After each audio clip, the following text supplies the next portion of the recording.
পুরানো আমলের কথা যখন শাম দেশের মাটিতে আব্দুল মলিক ইবনে ইব্রাহিম নামে এক নেককার দিনদার এবং খোদাভীরু ব্যক্তির বিশাল জমিদারি ছড়িয়েছিল।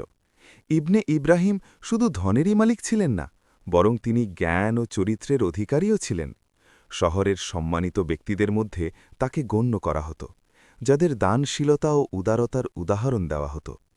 কিন্তু হে আমার প্রিয়, সময় বড়ই নিষ্ঠুর এবং অবিচারক হয়।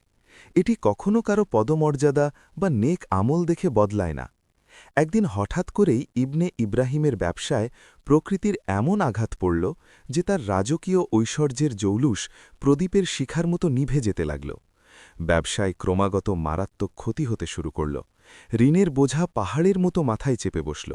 আর যেসব মানুষকে তিনি একসময় নিজের হাতে সাহায্য করেছিলেন, তারাই এখন পাওনা আদায়ের জন্য তার দরজায় ভিড় করতে লাগল। সেই সুন্দর ও জাঁকজমকপূর্ণ হাবেলি, যা একসময় ইবনে ইব্রাহিমের খ্যাতির পরিচয় বহন করত, তা এখন জনশূন্যতা ও নীরবতার শিকার হতে লাগল। ইবনে ইব্রাহিম সম্ভাব্য সব চেষ্টা করলেন। নিজের সব মণিমুক্তা এবং দামি আসবাবপত্র বিক্রি করে দিলেন, যাতে ঋণের টাকা শোধ করতে পারেন। কিন্তু পরিস্থিতি তার নিয়ন্ত্রণের বাইরে চলে গিয়েছিল। তার সবচেয়ে বড় সাহসের উৎস ছিল তার স্ত্রী আয়েশা, যিনি কঠিনতম পরীক্ষাতেও ধৈর্য ও ঈমানের পথ ছাড়েননি।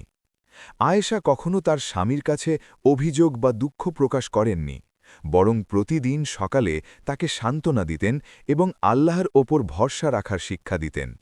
এক রাতে যখন ইবনে ইব্রাহিম দুঃখে ডুবে সেজদায় পড়ে কাঁদছিলেন, তখন আয়েশা তার কাছে এসে খুব নরম সুরে বললেন, হে আমার স্বামী, এই দুনিয়া নশ্বর। এখানকার সম্পদ এবং অপমান সব সাময়িক। আমাদের আসল তো পরকালের। মনে রাখবেন, আল্লাহ তার বান্দাদের কখনো অভিভাবকহীন রাখেন না। এই বিপদগুলো শুধু আমাদের ঈমানের পরীক্ষা। ইবনে ইব্রাহিম তার স্ত্রীর এই কথায় মনে শান্তি পেলেন ঠিকই, কিন্তু সময়ের কঠোরতা কমল না। শীঘ্রই তাকে নিজের সব সম্পত্তি বিক্রি করে শহরের এক সাধারণ ও সরু এলাকায় একটি ভাঙাচোরা বাড়িতে স্থানান্তরিত হতে হল। সম্পদ ও খ্যাতির চূড়া থেকে দারিদ্র্য ও একাকিত্বের গভীর গর্তে পড়ে যাওয়া ইবনে ইব্রাহিমের জন্য এক বিশাল আঘাত ছিল। এই নতুন ও অজানা পরিবেশে তাদের সংসার চলত কেবল তার স্ত্রী আয়েশার হাতে তৈরি করা জিনিসপত্র বাজারে বিক্রি করে। তিনি প্রতিদিন সকালে দর্জির পোশাক পরে ঘর থেকে বেরোতেন এবং সন্ধ্যায় ক্লান্ত হয়ে ফিরে আসতেন। তাদের ৩টি ছোট ছোট মাসুম বাচ্চা ছিল, যাদের পেট ভরানোর চিন্তা তাদের সব সময় থাকত। ইবনে ইব্রাহিম, যিনি একসময় শাসকের মতো জীবন কাটাতেন, এখন একজন শ্রমিকের মতো বাজারে কাজের সন্ধানে ঘুরে বেড়াতেন। কিন্তু তার দুর্ভাগ্য তার পিছু ছাড়ছিল না। সব জায়গা থেকে তিনি কেবল হতাশাই পাচ্ছিলেন। তার এই অবস্থা দেখে পুরনো বন্ধু-বান্ধবরাও তাকে এড়িয়ে চলতে লাগল, যেন তিনি কোনো অস্পৃশ্য ব্যক্তি। এই কঠিন সময়ে ইবনে ইব্রাহিম প্রায়ই রাতের নির্জন প্রহরে চোখের পানি ফেলতেন এবং নিজের অতীত জীবনের কথা মনে করে আক্ষেপ করতেন। কিন্তু আয়েশা তাকে বোঝাতেন, হে আমার প্রিয়, খোদার ইচ্ছায় সন্তুষ্ট থাকাই মুমিনের পরিচয়। এটাও কেটে যাবে। নিজের দোয়ায় শক্তি রাখো, কারণ একজন মজলুমের দীর্ঘশ্বাস ও দোয়া আল্লাহ কখনো ফিরিয়ে দেন না। কিন্তু ধৈর্যেরও একটা সীমা থাকে। একদিন তাদের সবচেয়ে ছোট ছেলের শরীর হঠাৎ খুব খারাপ হয়ে গেল। তার তীব্র জ্বর এলো এবং সে সারা রাত ছটফট করতে লাগল। ইবনে ইব্রাহিম ও আয়েশার কাছে চিকিৎসার জন্য একটি পয়সাও ছিল না। তারা নিজেদের ভাগ্যকে দোষারোপ করলেন এবং খোদার দরবারে মাথা নত করলেন। ইবনে ইব্রাহিমের মনে পড়ল তার পুরনো বন্ধু হামিদের কথা, যে শহরের ধনী ব্যক্তিদের মধ্যে গণ্য হতো। তার কাছে সাহায্য চাওয়া যেতে পারে। যদিও ইবনে ইব্রাহিমের আত্মসম্মান ও অহং তাকে এমনটা করতে বাধা দিচ্ছিল, কিন্তু বাচ্চার জীবনের প্রশ্ন ছিল। তিনি সেই মুহূর্তে পুরনো ও ছেঁড়া পোশাক পরেই হামিদের রাজকীয় মহলের দিকে রওনা হলেন। যখন তিনি হামিদের দরজায় পৌঁছালেন, তখন দারোয়ান তাকে ভেতরে যেতে বাধা দিল। ইবনে ইব্রাহিম অনুনয় করে বললেন, দয়া করে আমার বন্ধু হামিদকে আমার নামটা বল। আমি ইবনে ইব্রাহিম, আমার খুব জরুরি কাজ আছে। দারোয়ান অনিচ্ছা সত্ত্বেও ভেতরে গিয়ে হামিদকে খবর দিল। হামিদ, যে তখন তার বিশেষ অতিথিদের সাথে কথা বলায় ব্যস্ত ছিল, যখন ইবনে ইব্রাহিমের নাম শুনল তখন সে ঘৃণার সাথে বলল, তাকে বলে দাও আমি তাকে চিনি না, আমার সাথে তার কোনো সম্পর্ক নেই, আমি কোনো গরিব মানুষের সাথে দেখা করি না, বলে দাও সে যেন এখান থেকে চলে যায়। ইবনে ইব্রাহিমের কানে যখন এই নিষ্ঠুর শব্দগুলো পৌঁছাল তখন তার হৃদয় ভেঙে গেল, তার চোখ দিয়ে পানি গড়িয়ে পড়ল। এটা শুধু প্রত্যাখ্যান ছিল না, এটা তার আত্মসম্মানের উপর এক বড় আঘাত ছিল। তিনি সেই মুহূর্তে দুঃখ ও হতাশার মধ্যে ফিরে এলেন এবং তার ঠোঁটে শুধু ছিল ইয়া আল্লাহর জপ।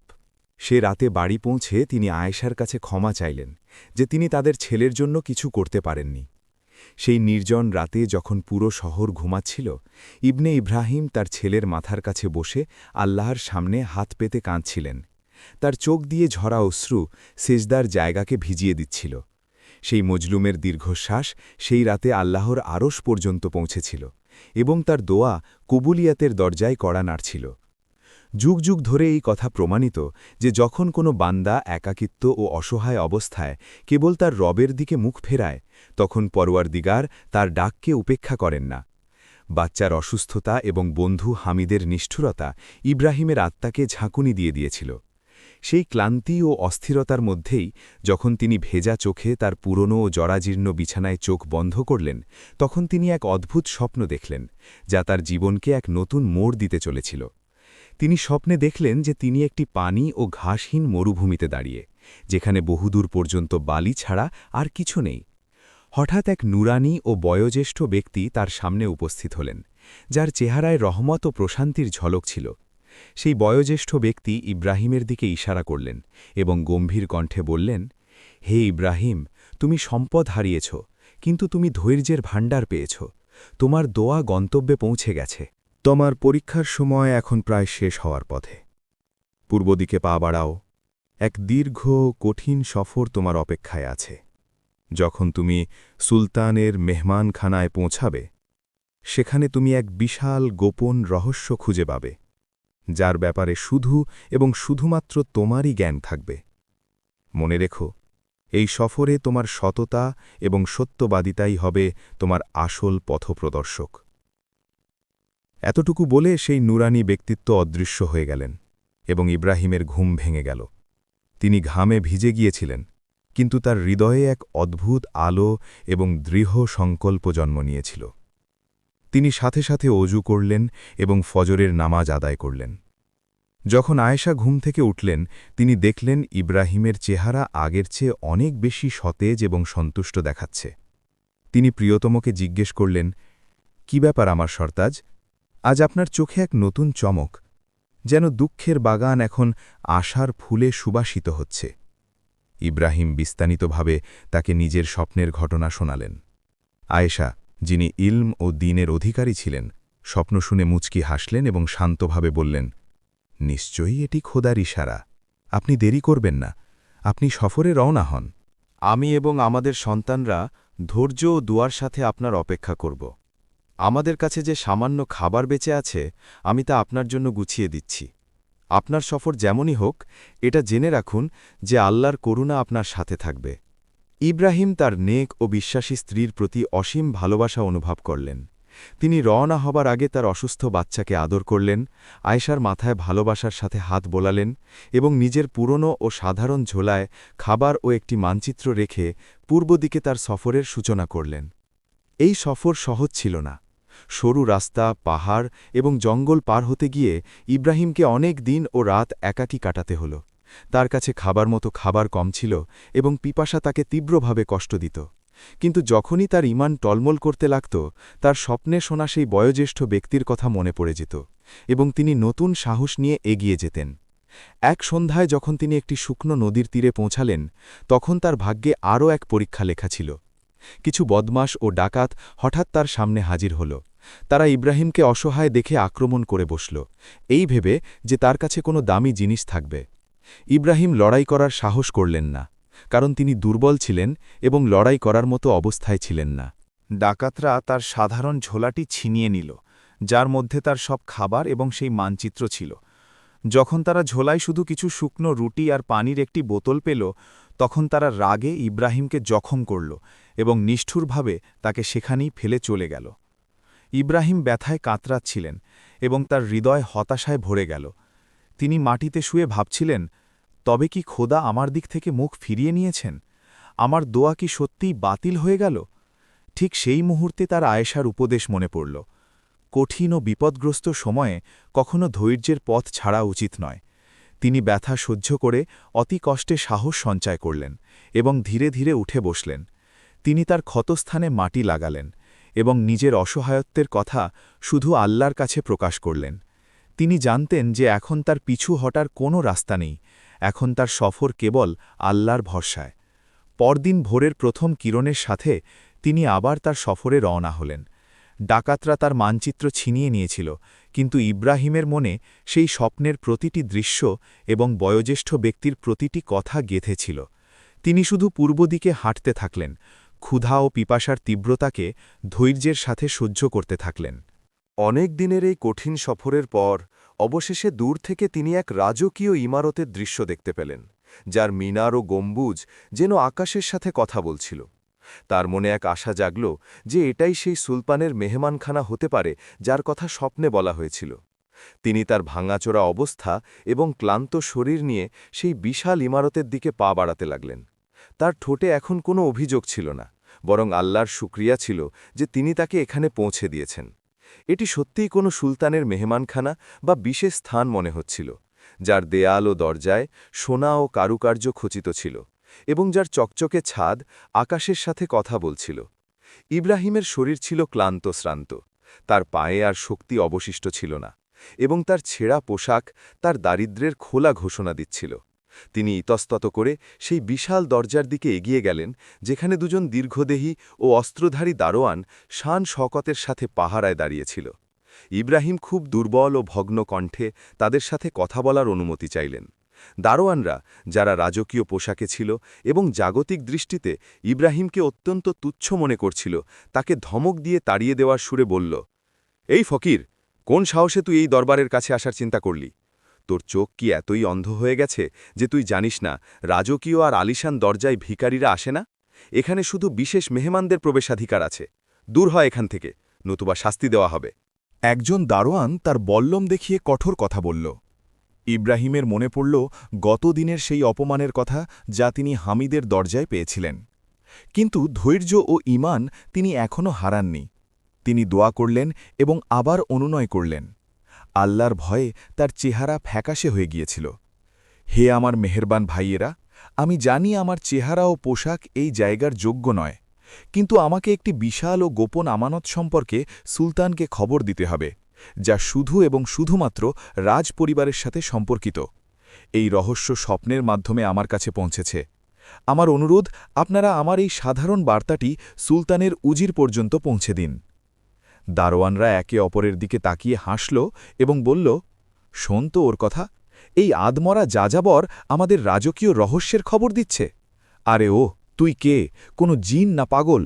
চল সামনে বাড়, নিজের রাস্তায় যা। ইব্রাহিম হার মানলেন না। তিনি জানতেন এটাই তার শেষ গন্তব্য এবং এখান থেকে তাকে খালি হাতে ফেরা যাবে না। তিনি তার চোখে ঈমানের দীপ্তি নিয়ে বললেন, আমি তোমাদের খোদার কসম দিচ্ছি, আমার এই বার্তা অবশ্যই পৌঁছাও। যদি সুলতানের কাছে এটা অপছন্দনীয় হয়, তবে আমি যে কোনো শাস্তির জন্য প্রস্তুত। আমি শুধু এতটুকুই বলতে চাই যে আমি শাম দেশ থেকে এসেছি এবং আমার কাছে দাফন করা গুপ্তধনের আসল ও নিশ্চিত তথ্য আছে, যা সুলতানের পারিবারিক সম্পদ। দাফন করা গুপ্তধনের নাম শুনতেই দারোয়ানদের চেহারার রং বদলে গেল। তারা জানত যে সুলতান বহু বছর ধরে একটি পারিবারিক আমানতের সন্ধানে আছেন, যার উল্লেখ পুরনো বইপত্রে আছে। এই বিষয়টি এতই গুরুত্বপূর্ণ ছিল যে তা উপেক্ষা করা তাদের পক্ষে সম্ভব ছিল না। একজন দারোয়ান দ্রুত মহলে ভেতরে দৌড়ে গেল এবং ওই গুরুত্বপূর্ণ খবর উজিরে আজম পর্যন্ত পৌঁছাল। উজির খবর শুনে প্রথমে অবাক হলেন, তারপর অবিলম্বে ইব্রাহিমকে ভেতরে ডাকার হুকুম দিলেন। ইব্রাহিম যখন রাজদরবারে প্রবেশ করলেন, তখন সেই মহলের শান-শওকত দেখে তার চোখ ধাঁধিয়ে গেল। সোনা ও রূপায় সাজানো দেয়াল, দামি কার্পেট এবং জাঁকজমকপূর্ণ পোশাকে মোড়ানো দরবারিরা, এই দৃশ্য ইব্রাহিমের দেখা সেই দারিদ্র্য থেকে বহু দূরে ছিল। উজির তাকে একটি সাধারণ আসনে বসতে বললেন এবং খুব গম্ভীর ভঙ্গিতে প্রশ্ন করলেন, হে ভিনদেশী, তোমার সাহসের প্রশংসা করতেই হয়, কিন্তু জেনে রেখো, যদি তোমার কথা মিথ্যা প্রমাণিত হয় তবে তোমার শাস্তি খুব কঠোর হবে। বলো, কি সেই রহস্য যা তুমি আমাদের জানাতে এসেছ, আর তুমি কে? ইব্রাহিম সম্মানের সাথে মাথা নোয়ালেন এবং সত্যতার সাথে তার সব কাহিনী শোনালেন। তার অতীতের সম্পদ, ভাগ্যের পরিবর্তন, ঋণের বোঝা, অসুস্থ ছেলে, বন্ধু হামিদের নিষ্ঠুরতা, স্বপ্নের ইশারা এবং সফরের সময় ডাকাতদের ষড়যন্ত্র। উজির এবং সমস্ত দরবারি অবাক হয়ে তার কথা শুনছিলেন। তার সত্যতা ও সরলতার মধ্যে এক অদ্ভুত আকর্ষণ ছিল। যখন ইব্রাহিম গুপ্তধনের আসল ও নিশ্চিত চিহ্ন জানানোর জন্য বিস্তারিত ইশারা দিলেন, তখন উজির অবিলম্বে এই খবর সুলতান পর্যন্ত পৌঁছানোর সিদ্ধান্ত নিলেন। তারা ইব্রাহিমকে সেখানেই থাকার নির্দেশ দিলেন এবং তাকে রাজকীয় আরাম ও মেহমানদারির নিশ্চয়তা দিলেন। ইব্রাহিম শান্তি পেলেন। তার চোখে এখন অপেক্ষা ছিল, অপেক্ষা সেই মুহূর্তের যখন খোদার পক্ষ থেকে পাওয়া এই আমানত তার সঠিক মালিকের কাছে পৌঁছাবে এবং তিনি দেখবেন যে একজন মাজলুমের দীর্ঘশ্বাসে কত শক্তি থাকে। উজির অবিলম্বে ইব্রাহিমকে রাজকীয় মেহমানের মর্যাদা দিয়ে সেবা করার হুকুম দিলেন। রাজকীয় খাদেমরা ইব্রাহিমকে একটি আরামদায়ক কক্ষে নিয়ে গেল, যেখানে দামি কার্পেট বিছানো ছিল এবং সুগন্ধি ছড়িয়েছিল। তিনি গোসল করে পরিষ্কার হলেন এবং পরিষ্কার পরিচ্ছন্ন পোশাক পরলেন, কিন্তু তার মনে এখনও হতাশার বদলে আল্লাহর উপর ভরসা ছিল। সারা রাত তিনি ঘুমের কোলে ঢলে পড়েননি, বরং নফল নামাজ ও জিকিরে মশগুল রইলেন। নিজের সন্তানদের, স্ত্রী আয়েশা এবং নিজের এই মহান সফরের সমাপ্তির জন্য দোয়া করতে থাকলেন। পরদিন সকালে যখন সূর্যের প্রথম কিরণ মহলের গম্বুজগুলোকে আলোকিত করল, তখন উজিরের পক্ষ থেকে ডাক এলো যে সুলতান ইব্রাহিমের সাথে নিজে দেখা করার ইচ্ছা পোষণ করেছেন। ইব্রাহিম ভদ্রতা ও শিষ্টাচার বজায় রেখে খাস দরবারের দিকে চললেন। দরবারের দৃশ্য কোনো জান্নাতের বাগানের চেয়ে কম ছিল না। সুলতান রাজসিংহাসনে বসেছিলেন। তার উজ্জ্বল চেহারায় ন্যায় বিচার ও প্রশান্তির ঝলক ছিল। তার চারপাশে রাজ্যের সমস্ত বিচারক বা কাজী এবং আলেমগণ উপস্থিত ছিলেন। ইব্রাহিম মাথা নিচু করে সালাম জানালেন এবং শ্রদ্ধার সাথে দাঁড়িয়ে রইলেন। সুলতান, যার রাজকীয় নাম ছিল আব্দুল আজিজ, গভীর ও গাম্ভীর্যপূর্ণ কণ্ঠে ইব্রাহিমকে উদ্দেশ্য করে বললেন, হে ব্যক্তি, তুমি আমাদের উজিরকে এক অদ্ভুত ও বিস্ময়কর খবর দিয়েছ। আমরা জানি যে আমাদের বাপদাদার একটি পারিবারিক গুপ্তধন কোথাও দাফন করা আছে, যার সন্ধানে বহু বছর ধরে চেষ্টা করা হচ্ছে, কিন্তু ব্যর্থতা ছাড়া কিছুই জুটল না। তুমি শাম দেশ থেকে সফর করে এসেছ। তোমার পোশাক এবং তোমার অবস্থা তোমার দারিদ্র্যের সাক্ষ্য দিচ্ছে। তুমি কি সত্যিই সেই আমানতের গোপন তথ্য জানো?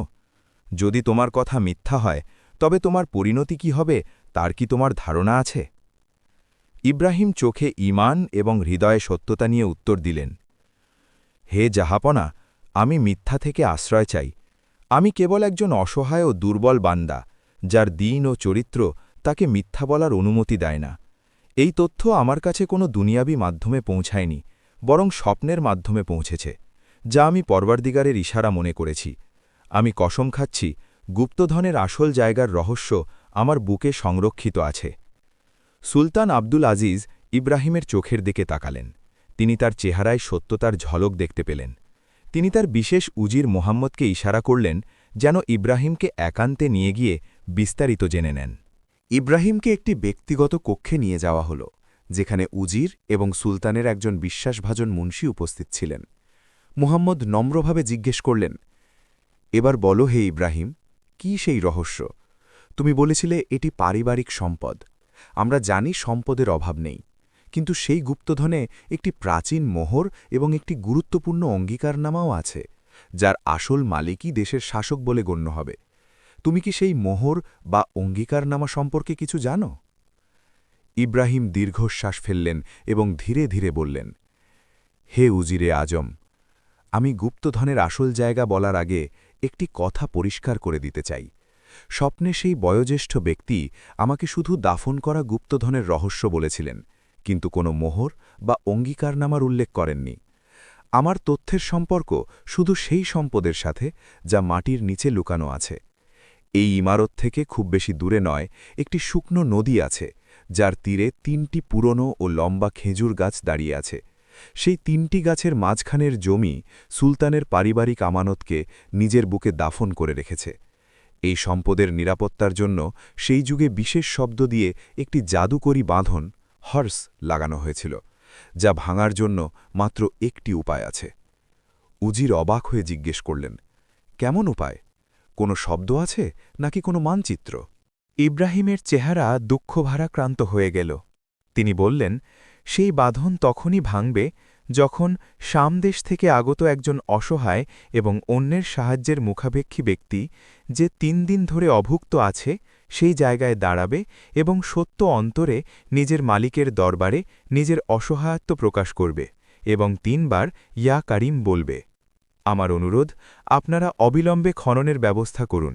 আমি ৩ দিন ধরে অভুক্ত এবং আমার অতীতের অবস্থা আপনারা জানেন। আমি সমস্ত শর্ত পূরণ করি। উজির মুহম্মদ বিস্তারিতভাবে ইব্রাহিমের কথা লিখে নিলেন এবং সুলতানের সামনে পেশ করলেন। সুলতান আব্দুল আজিজ অবিলম্বে তার প্রধান কাজী এবং আলেমদের তলব করলেন।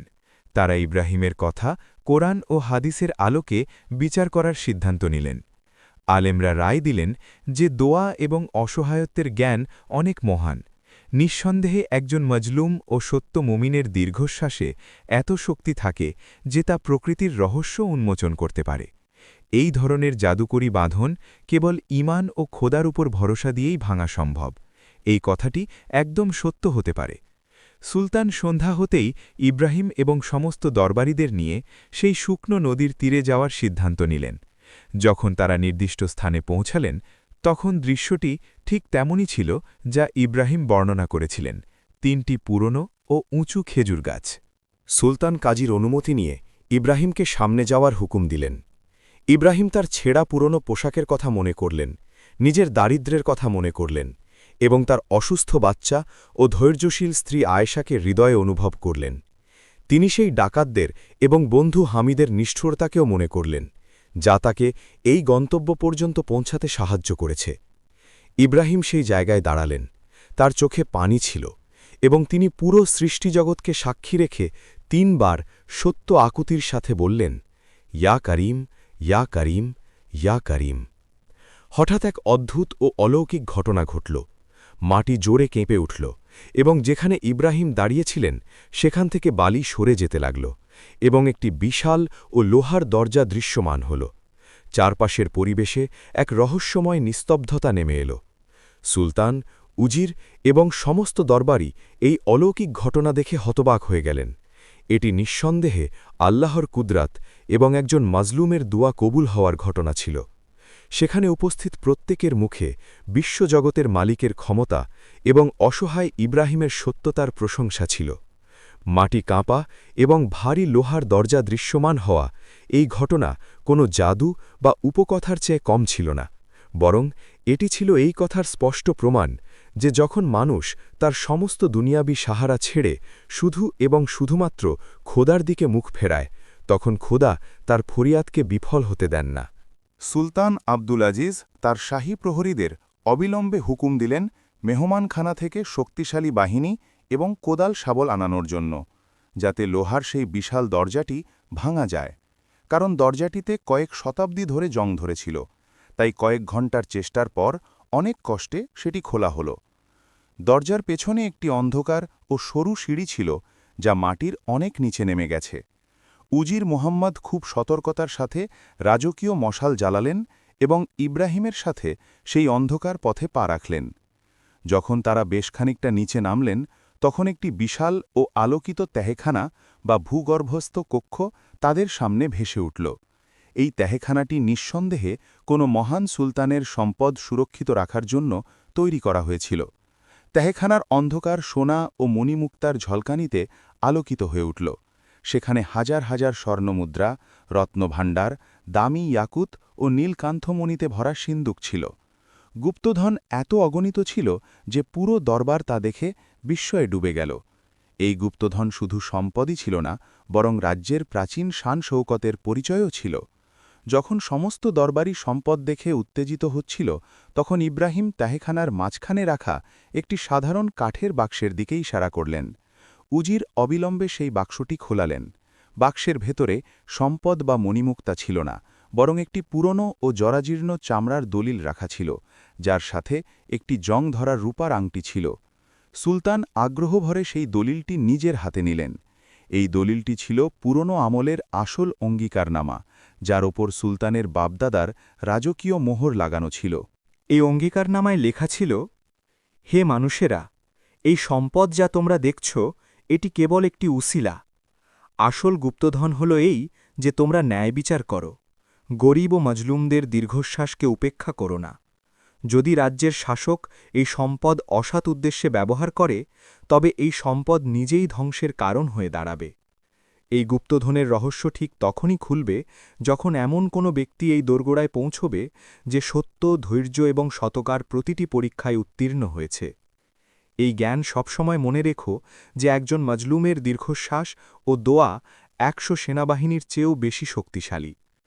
এই আংটিটি সেই ব্যক্তি পরবে যে সততার সাথে এই আমানত উদ্ধার করতে আমাদের সাহায্য করেছে।